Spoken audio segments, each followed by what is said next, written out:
I think the big problem this country has is being politically correct. I've been challenged by so many people, and I don't frankly have time for total political correctness. And to be honest with you, this country doesn't have time either. Yes, political correctness is out. American exceptionalism is back, ready to re-empower our republic as one nation under God by restoring our unalienable rights of life, liberty, and the pursuit of happiness. This is the Conservative Syndicate, real conservative talk from real conservatives, with your host, John Matthews. The latter-day prophet, vying against the hypocrisies of our time. And Joe Hakos. I don't give a damn what you think you are entitled to. The Conservative Syndicate is comprised of some of the most informed pundits and activists available today. Together we seek to tear down the imaginary wall of separation between church and state through education, information, and engagement on the religion of politics and the politics of religion. And now, your hosts of the nationally acclaimed, globally syndicated Conservative Syndicate, John Matthews and Joe Hakos. And greetings out there all across this great land of ours and around the world. It's that time again, once again, for the Conservative Syndicate. Real conservative talk from real conservatives. I'm your host, John Matthews, along with Joe Hakos. Joe will be off today, should be back tomorrow. But we got a full lineup for you today. We got a full show for you today. Another great show here at the Conservative Syndicate. And, of course, I guess if you've been paying any attention over the last couple of days, you know, the beginning of this week, I've been saying this kind of all week so far. Just thought crossed my mind over the weekend that this is being touted as a week of promises fulfilled. And those promises fulfilled entail a couple of things. But we have the FBI hearings began this week with Director James Comey and Admiral Mike Rogers from the NSA began, and they're supposed to help clear up all these accusations and allegations as to whether the Russians are responsible for Donald Trump winning the election instead of Hillary's bad campaign and the bad candidate that the Democrats had to put up because they really had nobody else. And so, you know, I would imagine at this juncture, some of the younger Democrats that may have been thrown out there, like Julian Castro, thought, you know, better of doing it right now. Let's let the political environment calm down a little bit so that we can come back and present ourselves as the clean blank slate that Barack Obama did in 2008. And put somebody up there that perhaps better reflects what a lot of Democrats today want, more along the lines of total democratic socialism in line with Bernie Sanders, that kind of thing. Democrat establishment not ready to concede that yet, not ready to concede that, at least in terms of leadership. They may adapt and they may embrace some of the ideology openly now instead of in secret. But they're not about to give up their establishment leadership clout any more than Republicans are going to give up their establishment clout. So much so that I keep contending and will continue to contend. The Russians are not against, or the Republicans are not against losing majorities in the Senate and the House of Representatives. They're not against losing the White House. As long as individually those who are the stalwarts and the pillars of the establishment remain intact. Specifically, people like Paul Ryan and Mitch McConnell, Lindsey Graham, John McCain, Lamar Alexander, and the list goes on. So, having said that, the hearings start out this week. I'm going to spend some time today talking about my favorite target during these hearings, and that is co-chairman of the Judiciary Committee, Adam Schiff, representative from out here in California, who is, I know, is vying to take over Nancy Pelosi if this woman ever does go away. If she overdoses on Botox one day or just decides, you know what, I'm just getting too old for this, whatever. I think Pelosi will be one of those people you got to carry out in the box. But, you know, the point being is this guy is vying to become the next in line. You can just tell by the way he presents himself. He is the co-chair on the Judiciary Committee that is began grilling James Comey, FBI Director James Comey yesterday, and Admiral Mike Rogers, who heads up the NSA right now. And his opening remarks are worth taking time to listen to, because this is not only the narrative. What Adam Schiff did yesterday at the beginning of the hearing with James Comey and Mike Rogers is he presented in full context the narrative that the left wants the American public to believe and buy into. And while some of what he said might have some substance of truth, we still don't know, because nothing has been, revealed. Nothing. There's been no real evidence. There's only talk of evidence. There's investigations, but the investigations right now are not yielding anything that the investigators are willing to bring out into the public eye for whatever reason. And, of course, that's part of what took place in the hearing so far. But his narrative, or his opening remarks, is just riff with the narrative. And most of it is completely void of any substance. It is the Alinsky tactic of just continuing to punch out a false narrative as if it's really true and really fact. And sooner or later, people buy into it. In fact, you will hear during the hearings, if you watch the hearings at all, you will hear even people on the Republican side use phrases and terms and insinuations that a lot of what the intelligence community has assessed to have occurred actually has occurred. Assessment meaning they've made a decision as to what this all means, or they've come to a consensus as to what it implies. But nothing has been substantiated, as verified by former NSA Director James Clapper last week, who said there is no evidence of Russian collusion, but that doesn't stop the narrative from being presented.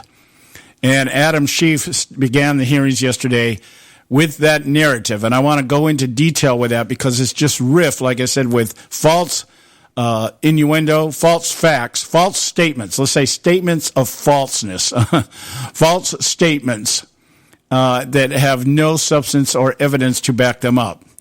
And he just happens to tie them together in such a way that the evidence that whoever has, that we haven't seen yet, does possess, kind of lends credibility. And then there was the exchange between Trey Gowdy and James Comey, which we played for you yesterday, in which Trey Gowdy asks James Comey, pretty much what he's saying is, you've got anonymous sources out there, or alleged anonymous sources out there, stating things to the media. The media is publishing those things and hiding behind the First Amendment, using anonymous source as their protection. At what point in time does an anonymous source become a viable witness that everybody is going to know who he is, or she is, or they are? And if this ends up coming to some type of criminal indictment or a court hearing of some kind, are you going to be able to produce those witnesses? Because most of these people are claiming that they don't want to be exposed for fear of retribution in their positions, whatever those positions may be. And so Comey or Gowdy was driving home the point, is what the media have been putting out there actually against the law? And for the most part, James Comey conceded that if this is indeed classified information that's been released, and we're not going to say it's classified or not because that would divulge what we're doing in our investigation. They went around in circles and circles and circles, and they'll probably continue to travel these circles. But the point being is that, yes, if they divulge classified information, then it is criminal. And so, but if it's criminal, then you have to have a witness. That's what Gowdy kept reiterating to him.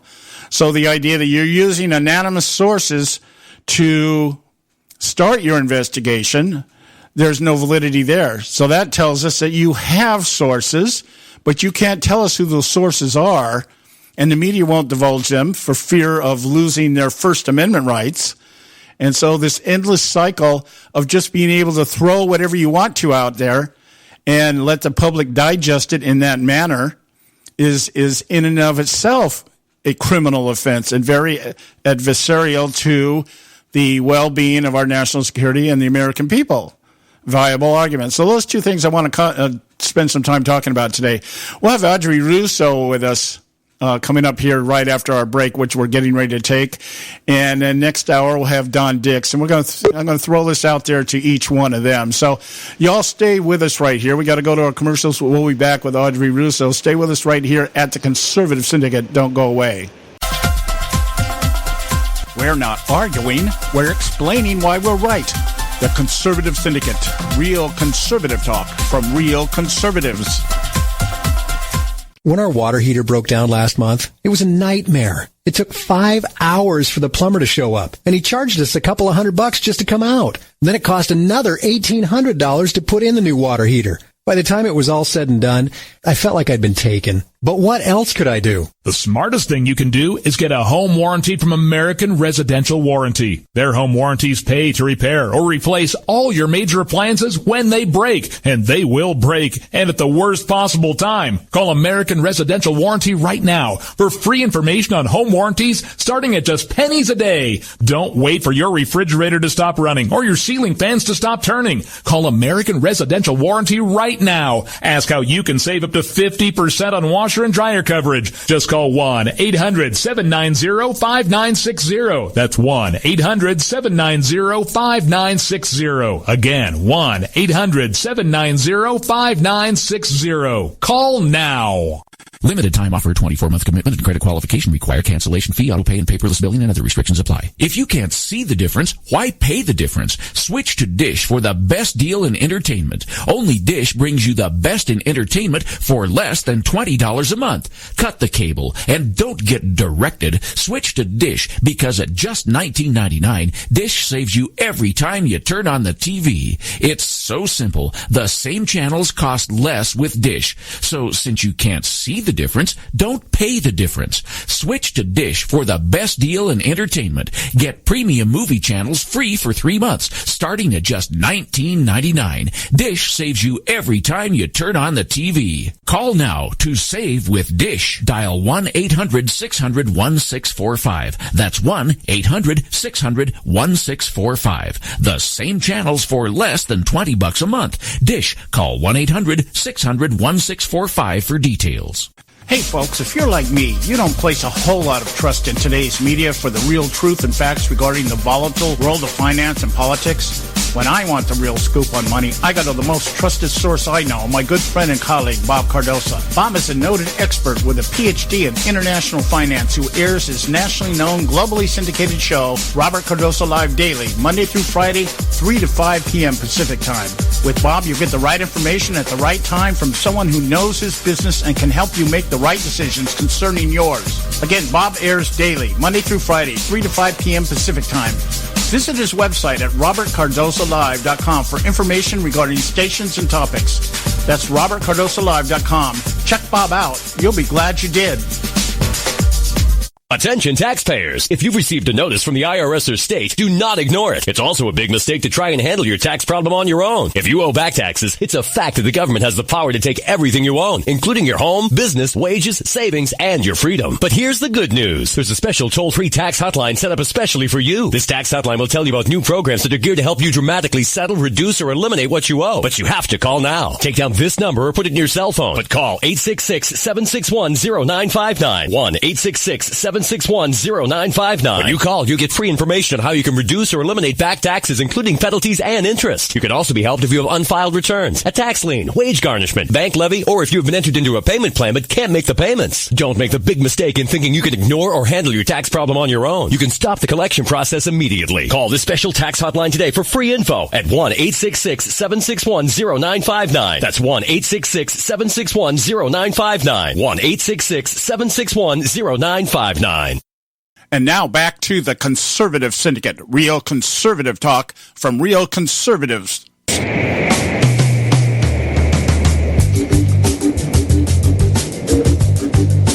All right. Hey, we're back, and this is the Conservative Syndicate, real conservative talk from real conservatives. I'm your host, John Matthews, along with Joe Hakos. Joe's off today, but we've got with us something even better. We've got Audrey Russo from REELTalk Radio. How are you doing out there today, Audrey? Hey, pretty good. Spring is here. We think. I think. Well, how deep was the snow out there last week? Between 6 and 8 inches, but that wasn't the problem. It was covered then with ice, so it turned into giant ice mountains. Still I remember ice well. Here. Yeah. I lived in Pennsylvania for a couple years, maybe 2.5, 3 years, when I was stationed in Willow Grove, Pennsylvania, and almost lost my life to ice. I didn't know there was such a thing as black ice, being from California, and drove a little Corvair across the road, hit black ice, spun out, hit a Cadillac coming head on, and it was almost it for me. So I'm like, no, I don't need to live here in the East Coast. All right. Well, I'm sure you have your own problems out there. So, I'll take an earthquake any day of the week. An earthquake over ice any day of the week. I don't know. But I would take. You have a few more liberals, I think. Maybe not too many more, but enough, I guess. It's a weird environment out here right now. I was at a meeting on Sunday night with a couple of young students out here at Orange Coast College, and it was what was really eerie about it was these students' name was Caleb and Joshua, and they were Caleb was suspended for 2 semesters for videotaping one of his professors in a sexual awareness class going off on Donald Trump, calling him a white supremacist, and that the 2016 election was an act of terrorism against America. And he posted it on YouTube, I guess, and it went viral. And he was suspended from the school for 2 semesters, which brought in Mr. Joshua, who represents the Orange Coast College Republican Club. And they got together and they got some attorneys and they had the suspension rescinded, and they're now in the process of trying to decide whether to sue the school for violating his safe space. Oh, that's so funny. They're using it against them. I love it. Yeah. So it was. But the interesting thing that I got out of this kid, I talked to him after the meeting, and he's going to come on the show. We got to set up a date for him to come on, and I asked him. I said, my big question is, how effective is what you guys doing as far as conservatism on college campuses? How's it working out? What are you doing? He said, well, it's interesting. He said, because this professor has had about 2/3 of her enrollment has dropped. They've dropped the classes.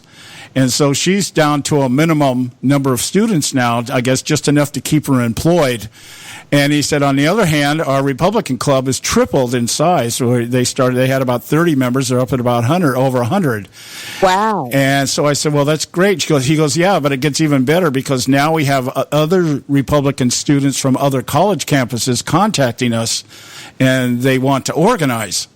And so we are looking at, some really Orange Coast College is probably in the middle tier when it comes to liberalism in terms of teaching it. They're like below Berkeley, but above, let's say above Pepperdine, that kind of thing. UCI, University of California, Irvine is another real liberal stalwart. That's where that Milo Kianopoulos or whatever his name is, that's where he hangs out. And then we have Berkeley, which is at the top of the food chain. So it's, and Long Beach State, which is right down the road from us here, is very liberal, very liberal. And so these people are contacting him. He said what he found was a lot of kids were coming up to him saying, hey, look, and we're really glad you did this because we've been wanting to say something, but for fear of retribution, we haven't done anything. But you took it on, and because of you, we no longer fear these people. So there's there is hope. There is hope out here. I don't know how long the candle will burn, but we'll see. We'll see what happens. Yeah, anyway, I would highly recommend that they sue them, and I'll explain why. It's not a matter of money, but unfortunately, when these people don't behave themselves when it comes to our constitutional rights, then we have to spank them in the wallet, and that's the best way to do this. Yeah, well, it was interesting the position that this young gentleman was taking when he went before the school board. He said, they wanted a letter of an apology and everything else. He says, I'm not giving you any of that. He said, I pay you for an education. I am going into debt to receive an education, and I'm not receiving an education because of what this professor represents and your unwillingness to address the situation. And wow. So what he's saying basically is that one of the aspects that we're looking at in terms of the lawsuit is, hey, we're paying money for an education that we're not getting. And a very interesting, avenue to go down and hitting them in the wallet that way, saying, the fact that there are kids dropping out of this professor's classes. He said she's down. He said she's down to about 400 students. I'm like, well, geez, how many did she have to start with? But that's over the various courses, I guess, that she teaches. And so the school finally rescinded and said, yeah, somebody teaching human sexuality shouldn't have been bringing this up to begin with. And so it was. It's been interesting. I'm going to start watching it now. Like I said, we're going to have the guy on next week. I want to him and Joshua. Joshua was very articulate. This guy should be an attorney. I mean, he just 19 years old and he's already got it figured out. It was an amazing evening listening to these two. Anyways, going from intelligence to foolishness. Let's talk about the FBI hearing yesterday. A particular note to me, there were two things. Joe brought it up yesterday. We played the clip from Trey Gowdy. I don't know if you caught that, where he was asking James Comey about the anonymous source. How are you going to produce evidence if everybody's undisclosed informant? That kind of thing. Did you catch that? Yeah, absolutely. Look, this whole thing is a major distraction from first of all, it's a huge waste of taxpayer money. And I'll say why. Because they already know that they could not tamper with voting machines, okay? If the vote wasn't tampered. Now, if you want to go into investigations, if you want to prove that this is not some political ploy to distract the country, to foil any work that our president is trying to do, if you're trying to be sure that he doesn't drain the swamp, that you want to prove that that's not what you're doing, then you have to start an investigation on Podesta. Then you have to start an investigation on the Clintons. You want to talk about Russia and these people? My gosh. This is a joke compared to that. So if the FBI director wants to ensure the American people trust them, then why doesn't he start an investigation on them? And I'd like to know, when are you starting that investigation? We pay you. We want answers. Well, I thought it was really interesting because several of the lines of questioning at Comey and Rogers was along this line. It was like, well, look, you're telling us that you need some type of information to justify opening an investigation. And they would, yes, that's right. But you're telling us that there is no information. That's the space that I'm surmising, I'm paraphrasing, but that's what they're saying is, you're telling, James Clapper tells us there's no evidence of collusion, but you're telling us that you have evidence to open an investigation into collusion. So what are you basing that on? Well, we can't disclose that. Then, but you've told us that you need evidence. How I think the words they use is a tipping scale. How does it tip from here to here? And you've got to have something. And Comey's saying, well, I can't say we do and I can't say we don't. Well, then why are we having this conversation, basically? If you're telling us that you can't, one side of your intelligence community is saying we have no evidence, and you're telling us that you need evidence to open an investigation, but you don't want to disclose what that evidence is. You followed it up with Gowdy, who's saying what? Well, all your evidence apparently comes from an anonymous source that nobody wants to name. So how are you going to present this evidence in court? Yeah, exactly. You're going to bring anonymous in to present the evidence? No, of course, because they're anonymous. The thing is a joke, and I'll tell you why. Here's the other thing that I found extremely insulting. When Comey was asked, do you now have an investigation? Have you begun an investigation into the department to see where these leaks are being coming from? Well, we can't tell you that. Well, you freaking better tell us that. Yeah. That we have a right to know. All of those people are being paid by tax dollars. You tell me yes or no. Did you start an investigation? What do you mean? Well, we can't reveal that. Yes, you can, and you better.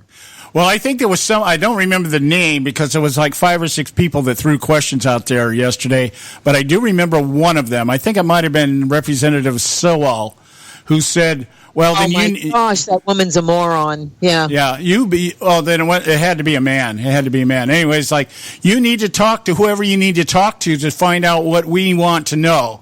You need to get authorization and permission because we want to know. and if you're telling us the Democrats all were reading constantly. They couldn't face, like, you look at Trey Gowdy. You ever see him reading his questions and everything to him? No. Look down for information once in a while, but he's asking him directly because he has a clue.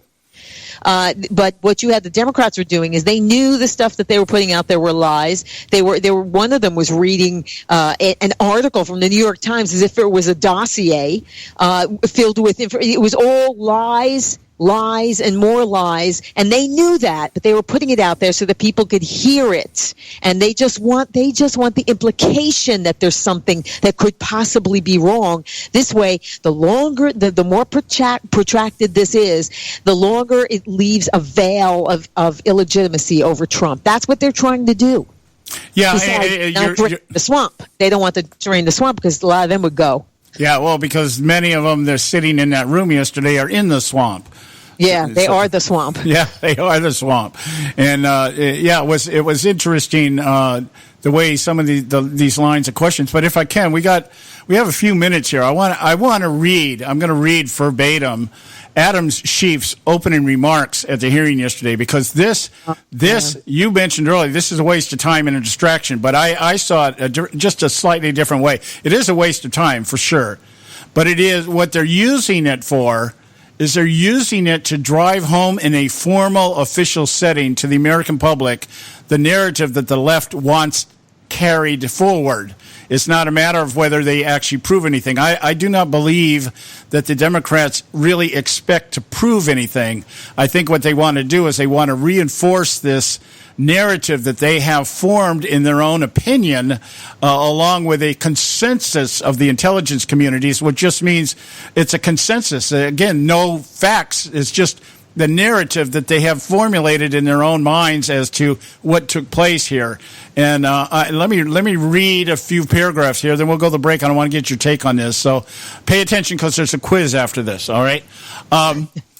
He says, Mr. Schiff, this is Adam Schiff starting. He says, last summer, at the height of a bitterly contested and hugely consequential presidential campaign, right there, they're telling you, here it is. This was the election of all elections, okay? A foreign adversarial power intervened in an effort to weaken our democracy and influence the outcome for one candidate against the other. That foreign adversary was, of course, Russia, and it activated through its intelligence agencies and upon the direct instructions of its autocratic ruler, Vladimir Putin, in order to help Donald J. Trump become the 45th president of the United States. The Russian active measures campaign may have begun as early as 2015, when Russian intelligence services launched a series of spear phishing attacks designed to penetrate the computers of a broad array of Washington-based Democratic and Republican Party organizations, think tanks, and other entities. This continued at least through the winter of 2016. While at first the hacking may have been intended solely for the collection of foreign intelligence, in mid-2016, the Russians weaponized the stolen data and used platforms established by the intel services such as DC Leaks and the existing third-party channels like WikiLeaks to dump the documents. The stolen documents were almost uniformly damaging the candidate Putin despised, Hillary Clinton, and by forcing her campaign to constantly respond to the daily drip of disclosures, the releases greatly benefited Donald Trump. Now, here's the catch line. None of these facts are seriously in question, and they're reflected in the consensus conclusion of our intelligence agencies. We will never know whether the Russian intervention was determinative in such a close election. I thought Hillary had it wrapped up. Indeed, it is unknowable in a campaign to which so many small changes could have dictated a different result. More importantly, and for the purpose of our investigation, it simply does not matter. And I agree with that, because all that matters is narrative. That's what's going on. So I'll give you a moment to digest that. We go to a commercial. We've got Audrey Russo with us. Stay with us right here at the Conservative Syndicate. Don't go away.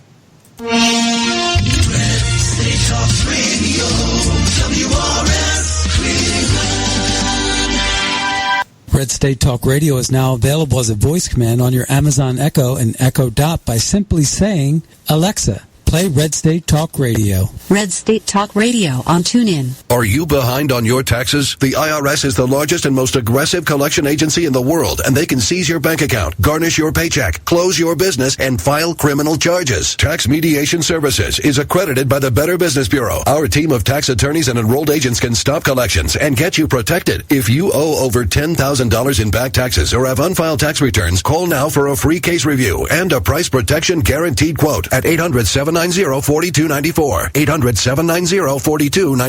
You know, sometimes when you compare prices on products, you think to yourself, what difference does it make? The rates are all about the same anyway. But sometimes the rates are very different. Let me give you an example where there's a huge difference in pricing between companies. Vehicle protection plans. Look, if your car is 4 years or older, having a vehicle protection plan is a no-brainer. The trick is not to overpay for it.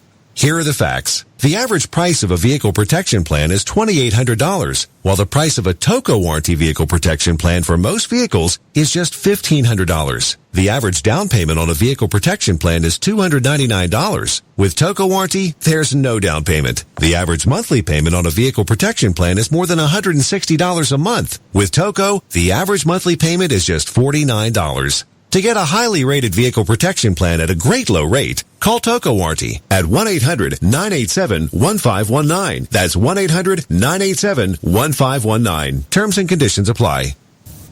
Hey, this is Leonora Cravoda from Red State Talk Radio for MyPillow. I used to have trouble sleeping. MyPillow changed all that. I now fall asleep within moments of my head touching my pillow. That's how comfortable MyPillow is with its patented interlocking fill. MyPillow stays cool and does not go flat. Plus, it's machine washable and dryable. MyPillow has a 10-year warranty and a 60-day comfort guarantee. MyPillow is also the official pillow of the National Sleep Foundation, and it's made right here in the USA. MyPillow is now offering Red State Talk Radio listeners a 4-pack special with 2 premium standard or queen pillows and 2 go anywhere pillows. That's 4 pillows for the price of 1. To take advantage of this special offer, call 1-800-961-9194 and ask for promo code RedState. That's 1-800-961-9194,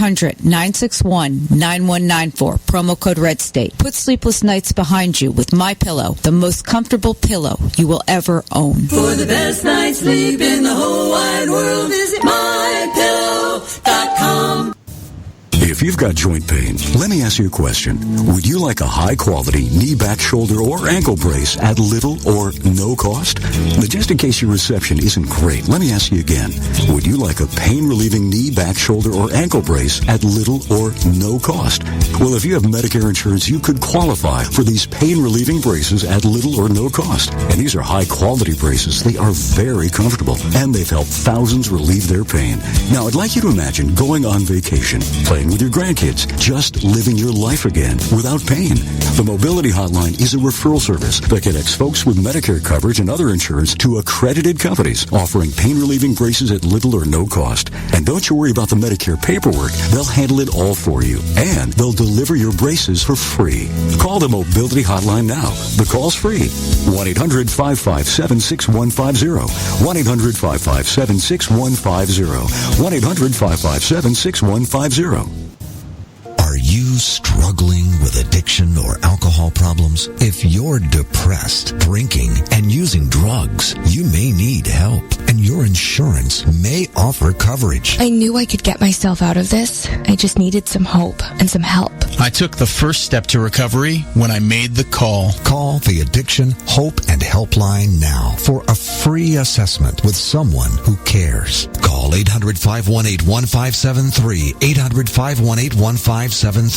I feel like I'm losing control. I'm afraid I'll lose my job or even my family. Call now for hope and help with proven, gentle recovery programs. I never thought that I could be somebody who didn't drink and use drugs. I'm in recovery, getting the help I need. Call the Addiction, Hope, and Helpline now for a free assessment with someone who cares. Call 800-518-1573. 800-518-1573. Red State Talk Radio.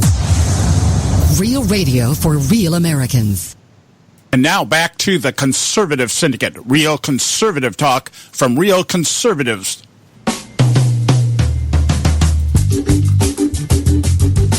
All right, we are back, and this is the Conservative Syndicate, real conservative talk from real conservatives. I am your host, John Matthews, along with Joe Hakos. Joe's off today. We'll be back tomorrow.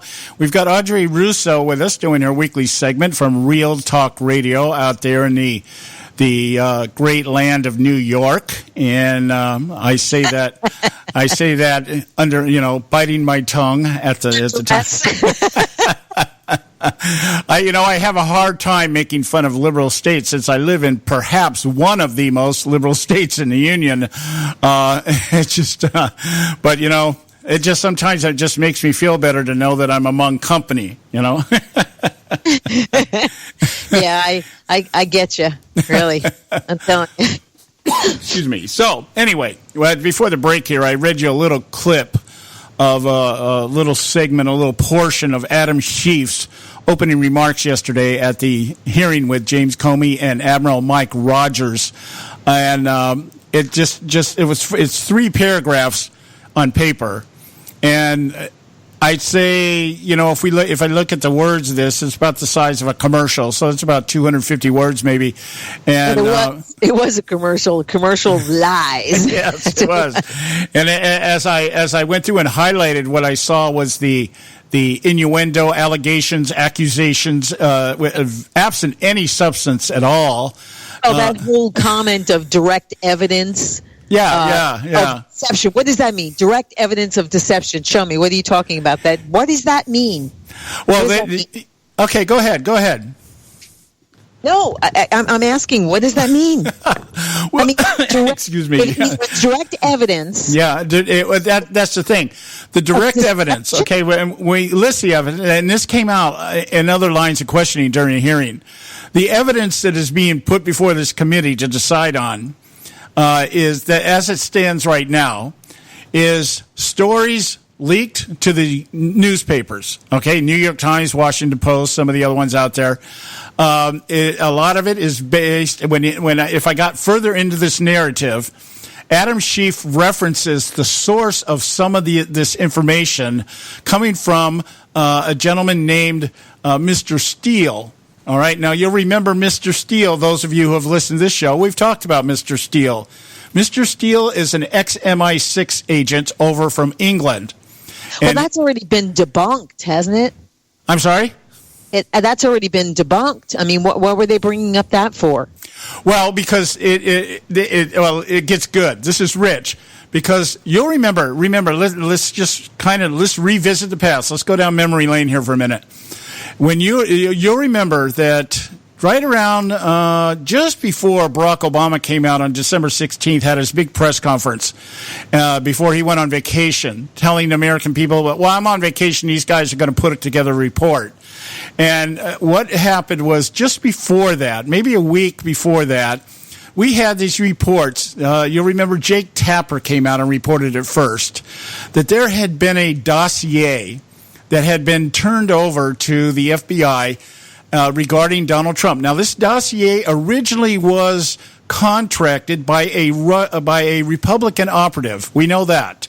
Okay, so somebody on the Republican side, I think the first name that surfaces in my mind would be John McCain, because John McCain is the one that gave the dossier to James Comey at the FBI. And you'll remember this was in the middle of last year. Okay? Now, so what happened was this dossier was handed over to the FBI. The FBI determined that all the information in it was non-verifiable. Most of it was speculation and third-party conversations that this former MI6 agent had with people within the Russian regime that he had contacts with.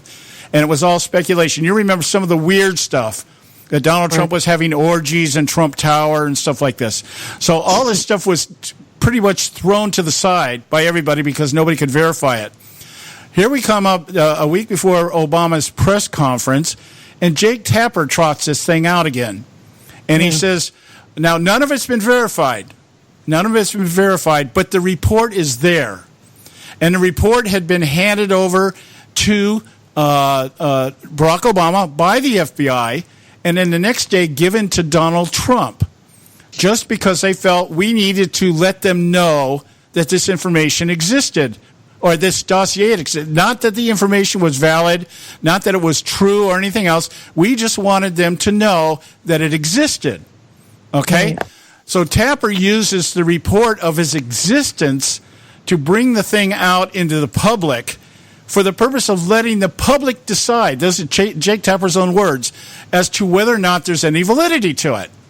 How could they decide that if we already know that there was no evidence of it? They couldn't verify it. Well, but that's the story. See, that's the story. The story is that the media brought it out anyway, just to let everybody. We have a story that's not verified. Oh, let me see.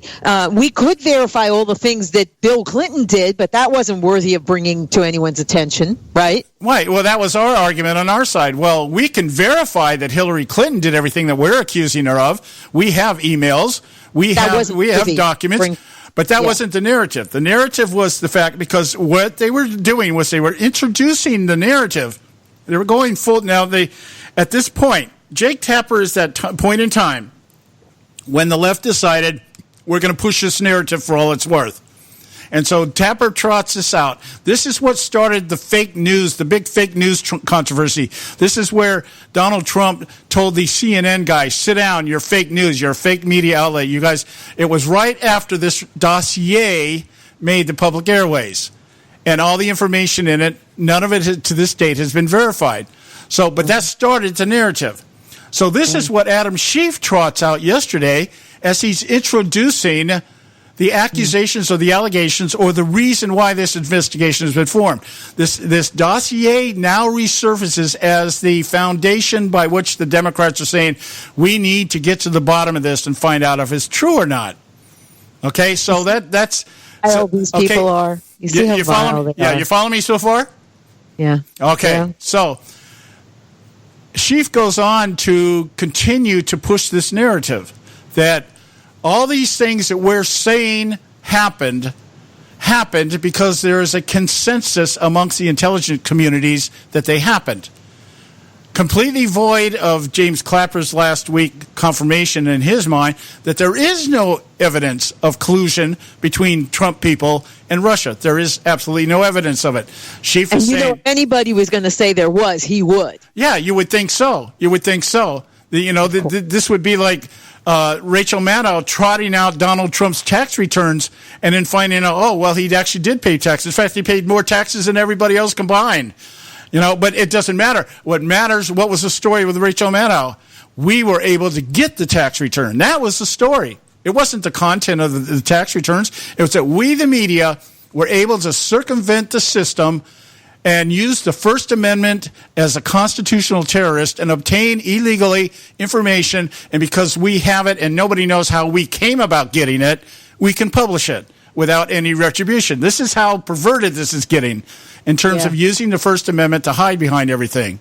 So anyway, so Schiff goes on and he presents this entire narrative out in the open here. We're basing our information on the content of a dossier that everybody else says is irrelevant, but we're going to do it anyways because we need to find out if the dossier is relevant or not. That's how Schiff is justifying this. Yeah. Now let's just fast forward then to Barack Obama's press conference in December 16th of 2016. He too references the dossier, but he doesn't reference it directly. He does it offhanded. The consensus is we have information that the Russians hacked. We have information that there were people in the Trump campaign that were talking to Russian representatives and this, that, and the other.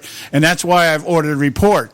Whereas just the day that the dossier came out, Joe Biden was asked about it. And Joe Biden told the media, well, yeah, the president knows about this. And he asked what this was even doing here because there was no relevance to it. But yet somebody decided, and I would imagine someone like Ben Rhodes or somebody like that probably said, hey, look, we can use this. And it doesn't matter if it's fake or not. We can punch the narrative out there that there is some kind of... These people are of any integrity whatsoever. It's like kryptonite to them. Yeah, I don't even know. I doubt these people could tell you any more what integrity means than telling you the difference between the Constitution and Declaration of Independence. Because they don't even know that. You know, it's mind-blowing. So this is the narrative. The point being, that's getting back to what you were saying earlier. This thing is a joke. It is a joke. But it's for the purpose of doing what? Pushing the narrative. Now, why would they want to push the narrative? They're not going to get anything out of it in terms of taking down Donald Trump. They're really not. Well, I say two things. The first thing is they don't want him to drain the swamp. That's one, because they're part of the swamp. There are some in there that are never Trumpers, and they're part of the swamp. They don't want that. And I got to say, just as a side note, replace Comey. I don't care if he's got a 10-year appointment, but time to replace him. That guy is a piece of garbage as far as I'm concerned. Maybe at one time he was a man of integrity, but he's not any longer.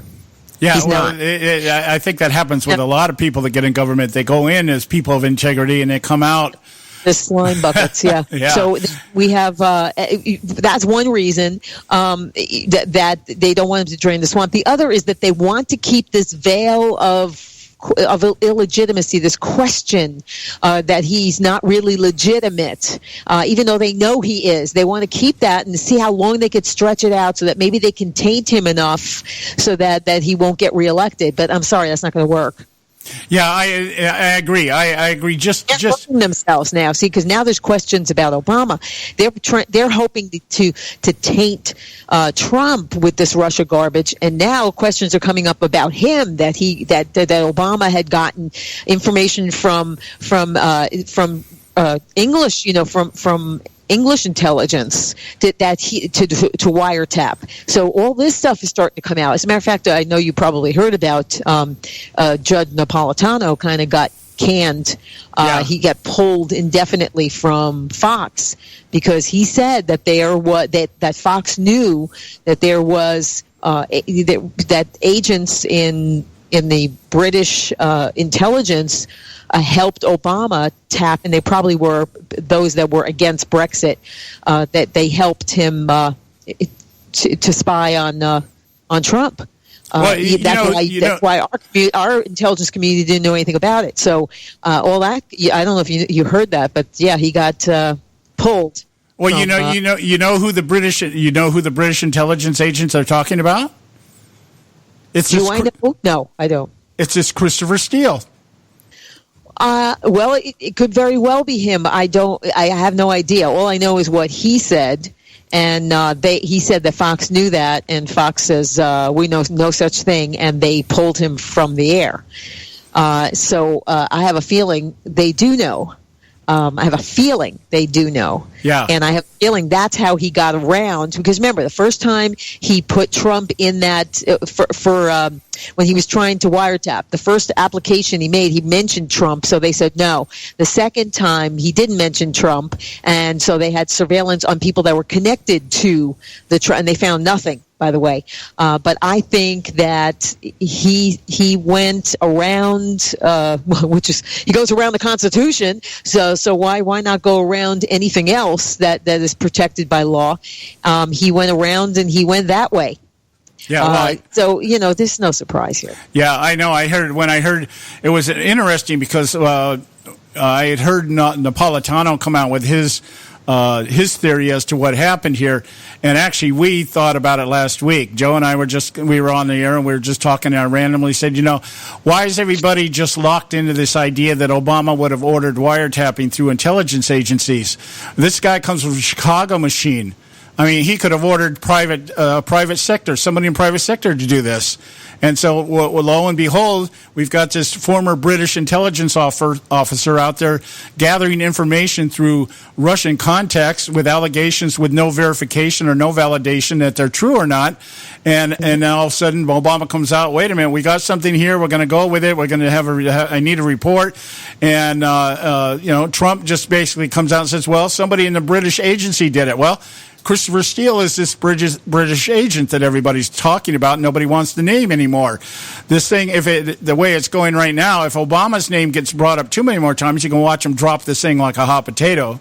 Well, sure, because that's exactly what's happening. Now there's questioning him. They're questioning, he's got involvement. See, this is coming back to bite them in the tuchus right now. Yeah. So this is something that's not going to last very long once they see that it's starting to taint them. And how many in the government on the Democrat side have had relationships with those in the Russian government and, well, Russian businesses that are attached to or owned by the Russian government? Think about that. For a second here.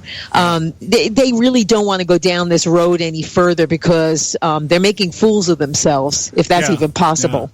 Yeah. We got to go to a break here, but I do agree. I think this is what they're doing is just trying to gear up as much as they can for the 2018 election. I think that's what they're focusing on, the immediate future of what can we do to take back majorities, what can we do to get the Senate more evenly split or whatever. It only takes 2 or 3 seats to change that whole dynamic. We've got Audrey Russo with us.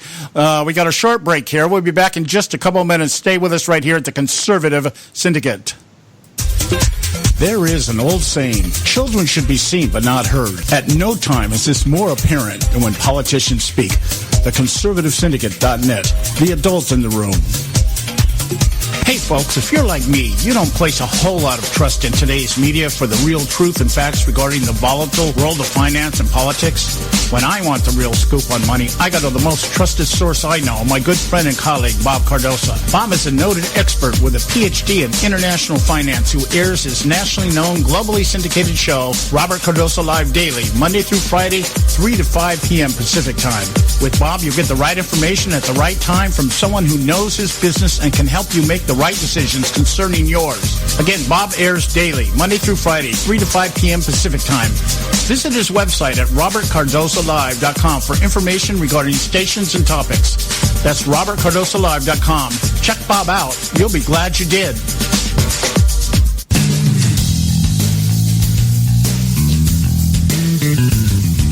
History affirms a vibrant civil society thrives on freedom of conscience, religion, and choice. Any society absent these qualities stifles individual responsibility and accountability, thus enslaving its people by denying them the potential for goodness, creativity, and altruism. To that extent, oppression, coercion, and totalitarianism are multiplied exponentially. To counter such outcomes, the American Freedom Alliance was formed. The AFA is a nonpartisan, non-aligned movement which promotes, defends, and upholds Western values and ideals. The Alliance strives to build an international coalition of citizens of the West who together promote and protect moral values, democracy, and freedom. To find out more and become part of this valuable asset in the preservation of freedom and all its rewards, contact us at AmericanFreedomAlliance.org. That's AmericanFreedomAlliance.org. Let freedom ring. And now back to the Conservative Syndicate, real conservative talk from real conservatives. All right. Hey, we're back. We're back at the Conservative Syndicate, and I am your host, John Matthews, along with Joe Hakos, who will be back tomorrow with us. We've got Audrey Russo from REELTalk Radio with us today, and we're coming up, we've only got about 4 or 5 minutes left with you today, Audrey. But so let me give you the con. What's on your plate right now? You mean my guests, or no? We'll get to that in a minute. What's pumping blood through your veins right now in terms of what's going on out there? All of it. I'd have to say the Ryan Care bill, or Obamacare 2.0. I think that Ryan is a bum. I think that Wisconsin better think about replacing him in less than 2 years. Because this guy is lying to the president about how good this bill is, because the conservatives are dead set against it. Is not going to get through. It's not going to make it through, I'm telling you. And so they're going to have to start all over again, but it's almost as if they're trying to taint the president by showing that there's a bill that he's promoting and that's not going to go through with the Republican control. I blame Ryan for that. Listen to Rand Paul, listen to Tom Cotton. There's 35 senators that are going to vote no on that. So it's dead. So they might as well start redoing it now.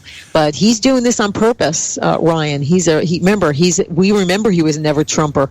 He never really got on board. Yeah. You know, one thing that interests me, and my big question is, Tom Price back in 2012 had a bill, and here he is, the Health and Human Services Secretary, and he already had a bill. He had a bill back in 2012 that was already it was supposed to be the blueprint for what the Republicans were offering here, and it was a repeal bill. And so I'm just thinking, I agree. I think Paul Ryan, and there are others out there who are saying the same thing right now. Paul Ryan is setting Donald Trump up using this Medicaid, the state grants, block grants to the states. This is a setup because if you think about it, if they do go down that path, these block grants are going to be handed to the state, but the federal government is still going to mandate how the plans are to be operating. And so, therefore, all you've got is you're just passing a buck, which is what the Republicans do. Pass the buck and let somebody else screw it up, and we'll just stand here and say, re-elect us so that we can fix it, and it never gets fixed. It just gets more screwed up. Yeah, exactly. This Ryan is a bum. That's all I can say. Because then I'll let my blood pressure go up, and I'm not going to do that. But the guy's a bum. This is not going to go through. Don't even push anymore. And then to lie, I know he lied to the president about this, and that's why he's out there.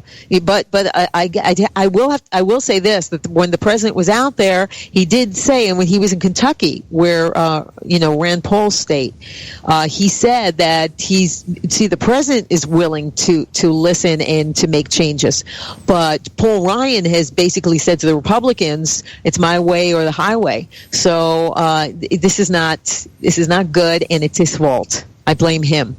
Well, I know. At this point in time, everything hangs. The entire survival of the bill is going to hang on whether our conservative counterparts stand their ground and don't give in to this Medicaid. This phase 3 is what will kill this whole thing and put us into that, once again, in that framework of thinking maybe we need single payer to save the whole thing. Audrey, we're out of time here. We're out of time. I want to give you time to plug your show. Who you got on this week? Sir, great show. We have Dr. Stephen Bucci from Heritage Foundation is going to be back with us, plus author Diana West. Oh, she's really good. And to just take a little departure from the serious stuff, Donnie Most will be back, the actor-singer, because he has a new CD out, so he's going to be on. You want to catch that. Really awesome stuff, I'm telling you. Out in L.A., when he does his shows, you got to catch his shows. They're incredible, really. And I'm talking, I was in one of them. I'm telling you, show is incredible. Really, can't miss it. Well, I'll have to do that if he's down here in Southern California. I do not go up to Northern California for concerts. He's all over. He goes all over. So I'll have to keep my eye on that. I'll have to keep my eye on that because I love the comedy stuff. Evan Sayet lives out here, and so every time he's in town here, I go out and see him. But so yeah, that'll be good. That'll be good. You guys can catch Audrey's show 8 o'clock on the East Coast. Am I correct? At audreyrusso.com. That's correct. 8 o'clock on the East Coast on Thursdays. All right, my dear. That's this Thursday, 8 o'clock Eastern Time, 5 o'clock out here on the West Coast. AudreyRusso.com. Thanks so much for stopping by, dear. Thanks, John. God bless you. Talk to you next week. All right, we'll talk to you later. Okay, guys, we're at the coming up on the hour here. Edward's Notebook, pay some bills, and we'll be right back. Stay with us. Oh, my goodness. So the statist Republicans trotted out Obamacare Light. I feel it is yet another insult to the American people. Hello, I'm Ron Edwards. On today's page from the Edwards Notebook, so now we the people are possibly being forced to wait indefinitely before there will be any serious tax cuts because the powers that be decided not to cut one single tax until after Obamacare is replaced. One of the excuses used to drag the process out is certain Senate procedure rules. And also, if Obamacare is totally brought up for a vote, then the progressives like Chucky Schumer will filibuster and prevent any progress. To that I say bunk. Because if they would have done a better job of defending the medical marketplace when Ali Obama was foisting his socialist health-damaging system upon us, perhaps the dilemma they now refer to wouldn't be occurring now. So basically, this drip-drip-drip approach will do little to relieve the burden now faced by the average American who has to endure But unlike Congress and President Trump, who enjoy a far superior form of health care. Meanwhile, this Step 1, Step 2, Step 3 approach kicks needed tax reductions further down the road. Those midterm elections will be very interesting, to say the least. I'm Ron Edwards. Sponsored by the Tri-County Liberty Coalition.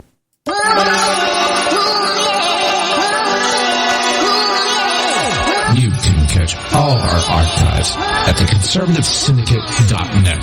The Conservative Syndicate. Real conservative talk from real conservatives.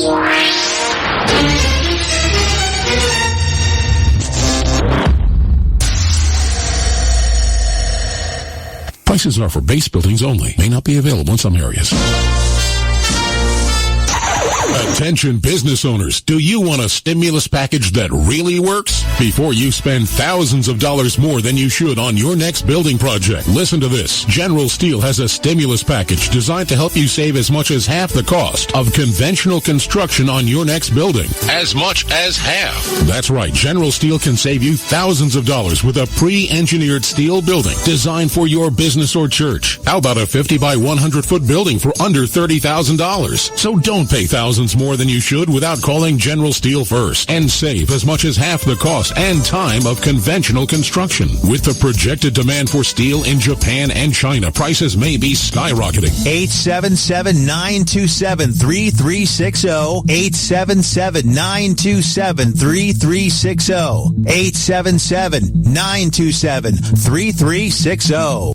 Term life insurance. It can be a powerful way to protect your assets and your family. You work hard to earn and save your money to build a nest egg for the future. Don't let it get wiped out because you didn't plan ahead. Take the time now and make a small investment in $500,000 or more in quality term life insurance. Call the Term Lifeline and let us shop the best companies to give you the lowest rates. We specialize in policies of $500,000 and above. Ask about some of our 10 and 20-year fixed-rate plans with guaranteed rates. Call the Term Lifeline right now for your free insurance quote. 800-870-3609. 800-870-3609. You owe it to yourself to protect your family and your assets. Make term life insurance part of that plan. Call the Term Lifeline right now. 800-870-3609. 800-870-3609. Hey folks, if you're like me, you don't place a whole lot of trust in today's media for the real truth and facts regarding the volatile world of finance and politics. When I want the real scoop on money, I go to the most trusted source I know, my good friend and colleague, Bob Cardoso. Bob is a noted expert with a PhD in international finance who airs his nationally known, globally syndicated show, Robert Cardoso Live Daily, Monday through Friday, 3 to 5 p.m. Pacific Time. With Bob, you get the right information at the right time from someone who knows his business and can help you make the right decisions concerning yours. Again, Bob airs daily, Monday through Friday, 3 to 5 p.m. Pacific Time. Visit his website at robertcardosolive.com for information regarding stations and topics. That's robertcardosolive.com. Check Bob out. You'll be glad you did.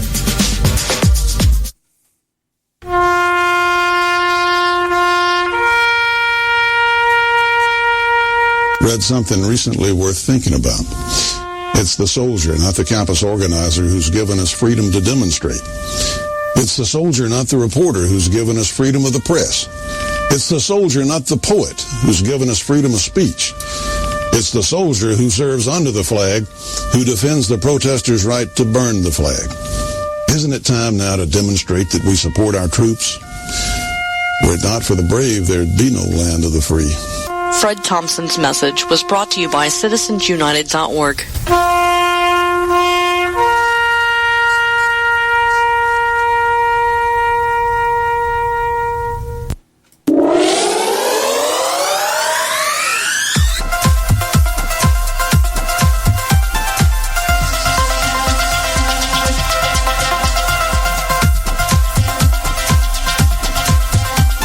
I think the big problem this country has is being politically correct. I've been challenged by so many people, and I don't frankly have time for total political correctness. And to be honest with you, this country doesn't have time either. Yes, political correctness is out. American exceptionalism is back, ready to re-empower our republic as one nation under God by restoring our unalienable rights of life, liberty, and the pursuit of happiness. This is the Conservative Syndicate, real conservative talk from real conservatives, with your host, John Matthews. The latter-day prophet, saying against the hypocrisies of our time. And Joe Hakos. I don't give a damn what you think you are entitled to. The Conservative Syndicate is comprised of some of the most informed pundits and activists available today. Together we seek to tear down the imaginary wall of separation between church and state through education, information, and engagement on the religion of politics and the politics of religion. And now, your hosts of the nationally acclaimed, globally syndicated Conservative Syndicate, John Matthews and Joe Hakos. All right. Hey, we're back here, hour 2, right here at the Conservative Syndicate. We're glad to have you with us today, and I hope you got something out of that first hour. In fact, I want to spend this is our short segment here, and we've got Don Dix coming up with us, coming on maybe in about 10 minutes or so. And I want to just take this time to kind of reiterate what we're talking about in the last hour here, because a lot of people are not really aware of how the narrative is being pushed by the left right now through these committee hearings. And that's all that it is. That's all this really is. It's a narrative that's being pushed out there for the purpose of continuing to try to delegitimize Donald Trump, which has it's a two-prong attack. If they can delegitimize his credibility, then what that does is it causes the Republicans to do what they always do, and that is put their tail between their legs and try to act non-involved. They don't really, they'll half-heartedly defend their president, but they won't do anything to support him, and you will hear very little out of most of the people in leadership. Of course, you'll hear the big mouths, the self-ordained saviors of humanity, people like John McCain and Lindsey Graham. They'll all be out there shooting their mouth off every other day, as any talk show that'll take them on. But the rest of the Republican Party just sits in complicit silence and just watches everything from afar, hoping none of it tarnishes their reputation amongst their elites and their constituents. Now, the thing is that I had brought up this dossier, which is the basic premise on which the narrative is being built by the left, completely discredited in the middle of last year when it first came out, because it came from a British intelligence agent that no longer is an intelligence agent. He was hired by somebody in the Republican Party. We've established that. We established that the Republican operative who hired him decided the information was invalid, couldn't be used, and discarded it. But his contract was picked up by somebody on the DNC side. And from that, we now have this information that Adam Schiff, Representative Adam Schiff, trotted out at the hearing yesterday, the preliminary hearing the first of the hearing with James Comey yesterday, about the narrative or why this investigation is being conducted.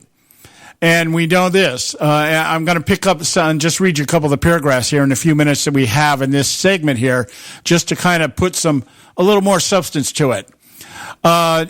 Schiff was going on after he finishes his dissertation as to what he says occurred. He says, let me give you a short preview of what I expect you'll be asked by our members. Whether the Russian active measures campaign began as nothing more than an attempt to gather intelligence or was always intended to be more than that, we do not know, and is one of the questions we hope to answer. But we do know this. The month of July and August 2016 appear to have been pivotal. That is when the dossier came out, by the way. It's also when John Podesta's emails were exposed. It was at this time the Russians began using the information they had stolen to help Donald Trump and harm Hillary Clinton. And so the question is why? What was happening in July, August of last year, and were U.S. persons involved? Here are some of the matters drawn from public sources alone, since that is all we can discuss in this setting that concern us and we believe should concern all Americans. See, Jake Tapper leaking his story, bringing his story, resurrecting. He didn't leak anything. He resurrected a story that had been squashed because of lack of credibility to the sources and the information that had been provided. But it was public sources alone. So Jake Tapper brought it back into the public arena, which allowed Adam Schiff and those on the left to now use it as a viable premise on which they build their narrative. In early July, Carter Page, someone candidate Trump identified as one of his national security advisors, travels to Moscow on a trip approved by the Trump campaign. No evidence of that. While in Moscow, he gives a speech critical of the United States and other Western countries for what he believes is a hypocritical focus on democratization, and efforts to fight corruption. According to Christopher Steele, a former British intelligence officer who is reportedly held in high regard by U.S. intelligence, Russian sources tell him that Page has also had a secret meeting with Igor Second, CEO of Russian gas giant Rosneft. Second is reported to be a former KGB agent and close friend of Putin's. According to Steele's Russian sources, Page has offered brokerage fees by such on a deal involving a 19% share of the company. According to Reuters, the sale of a 19.5% share of Rosneft later takes place with unknown purchasers and unknown brokerage fees. Now, this is information, as we said, James Clapper last week denied that there's any collusion evidence out there. And here we have Adam Schiff sitting at the hearing yesterday, trotting this dossier out that everybody else had discounted until Jake Tapper brought it to the public's attention just before Barack Obama gives his press conference and says, we have information that Russia hacked the election. So that I just wanted to add substance to that. I got to go to a break. When I come back, we'll have Don Dix with us. So stay with us right here at the Conservative Syndicate. Don't go away. The Strident Conservative. We could agree with you, but then we'd both be wrong.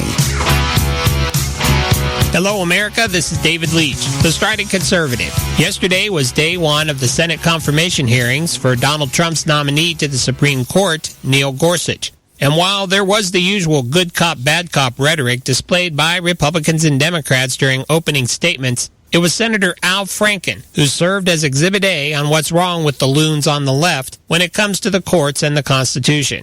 By the way, did you know that the common loon is the state bird of Minnesota, the state where Al Franken comes from, and that Minnesota is the second most liberal state in the country? Coincidence? I don't think so. When he was still a cast member at Saturday Night Live, Al Franken often portrayed a character known as Stuart Smalley. Because I'm good enough, I'm smart enough, and doggone it, people like me.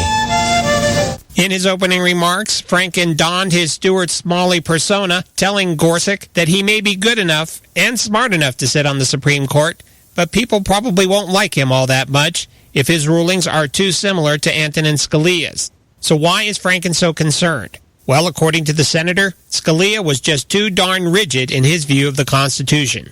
Quote, Justice Scalia embraced a rigid view of our Constitution, a view blind to the equal dignity of LGBT people, and hostile to women's reproductive rights, and often refused to acknowledge the lingering animus in laws and policies that perpetuate the racial divide. End quote. The abuse of the Supreme Court has turned into a form of judicial tyranny, like the type that we were warned about by Thomas Jefferson. But if we can begin selecting justices who are rigid concerning the Constitution, maybe we can begin to fix that. If you have a comment on this topic, visit stridentconservative.com.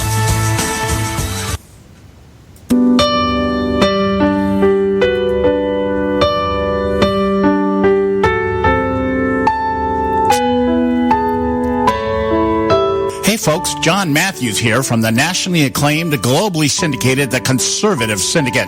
The debate regarding who should be accredited with defining insanity as doing the same thing over and over again and expecting different results lends to its own insanity. Whether Albert Einstein, Ben Franklin, or Rita Mae Brown coined the adage or not, its meaning is as true as the fact the sun will rise and set tomorrow. In much the same fashion, citizens across our great republic today are debating whether or not it is time to change course regarding the accepted established norms of our political system. Is it time to create a new party or continue to expect different results after electing the same people keeping our current system? Partisanship, corruption, and a desire to maintain power for the sake of power by those we elect, reinforced by decades of empty promises trotted out each election cycle but never fulfilled, has left America frustrated, angry, and rebellious to degrees not seen since the Civil War. The only viable solution is to quit adhering to the insanity of doing the same thing over and over and expecting different results. This is why the Conservative Party USA exists. The Conservative Party USA arose during the Tea Party Rebellion in 2010. It seeks to rectify the insanity that defines the consistent failures and corruption of the current two-party system by nominating and supporting candidates who are committed to imposing the conservative principles of fiscal discipline, restraining the reach of the federal government as outlined in the Constitution, and defending America's traditional family values. If you're tired of witnessing the insanity that dominates our political system, check us out at conservativepartyusa.org. That's conservativepartyusa.org.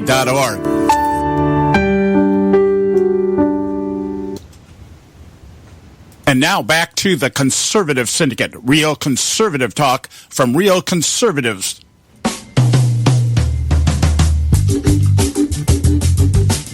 All right, hey, we're back, and this is the Conservative Syndicate, real conservative talk from real conservatives. I'm your host, John Matthews, along with Joe Hakos. Joe's off today. He'll be back tomorrow.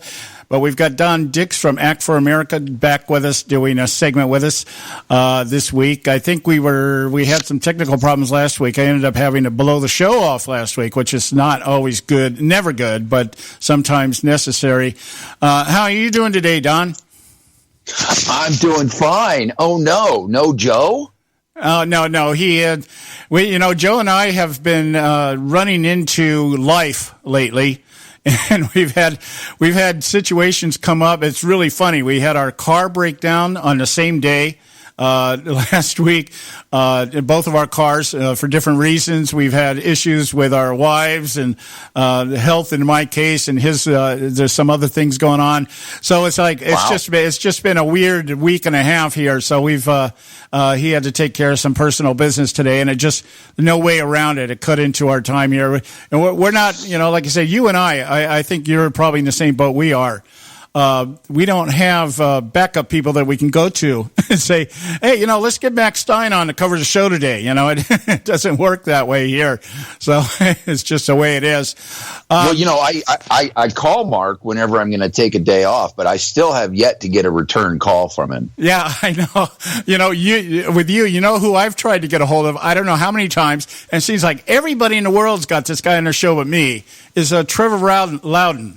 I've been trying for years to get this guy on, and every time I talk to him or every time I send him a message, he sends me a message back, yeah, give me a call, and that's it. Oh, dear. It's weird.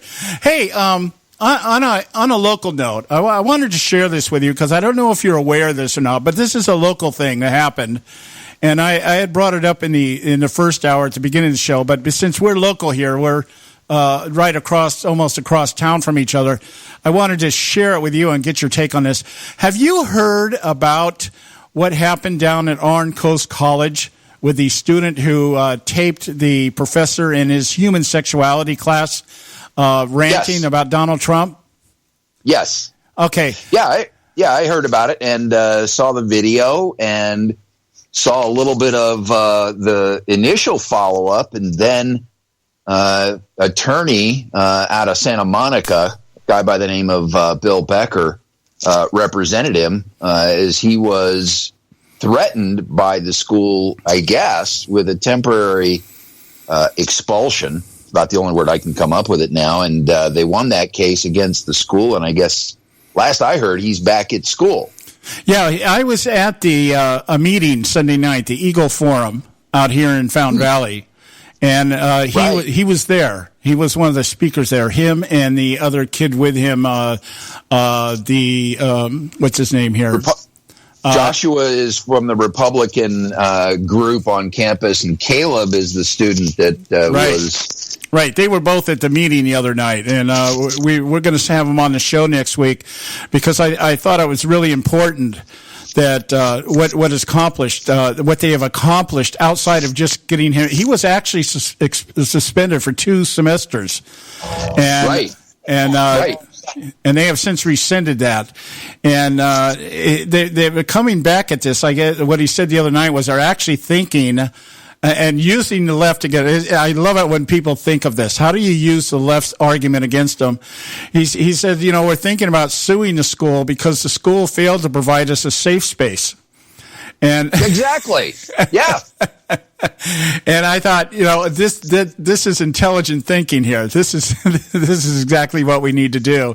This is exactly what, and I don't know if you've read about or talked about the news out of Montgomery County, Maryland, about the 14-year-old freshman female student who last Thursday morning at 9:00 was raped by 2 individuals who at least now one of them is confirmed as being an illegal alien who was actually the subject of a ICE detainer that was not honored by Montgomery County.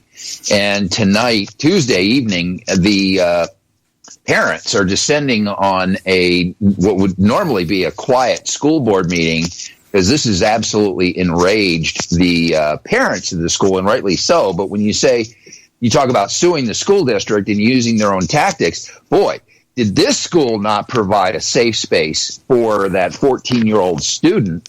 And in actuality, the policies of Maryland is right now considering a similar law to California's SB 54 to make Maryland a sanctuary state. And I believe the city was contemplating the same thing. I'm sure that the city of Montgomery is not going to do that. In the county, now you've got individuals from the Board of Supervisors. It was being reported Montgomery County was a sanctuary county.